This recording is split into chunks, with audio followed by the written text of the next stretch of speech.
వరల్డ్‌లో ఉన్న బెస్ట్ కంపెనీకి, బెస్ట్ పోస్ట్‌కి ఇంటర్వ్యూ ఇవ్వాలి. ఈ ఇంటర్వ్యూకి 8 మంది వెళ్తారు అండ్ వాళ్ళ ముంగట ఒక బ్లాంక్ వైట్ పేపర్ పెడతారు అండ్ వాళ్ళ టైమర్ స్టార్ట్ అవుతుంది.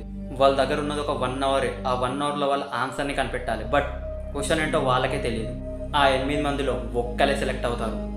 చాలా ఇంట్రెస్టింగ్‌గా ఉంటుంది భయ్యా ఈ మూవీ. ఈ మూవీని చూసేయండి. ఈ మూవీ నేమ్ ఎగ్జామ్.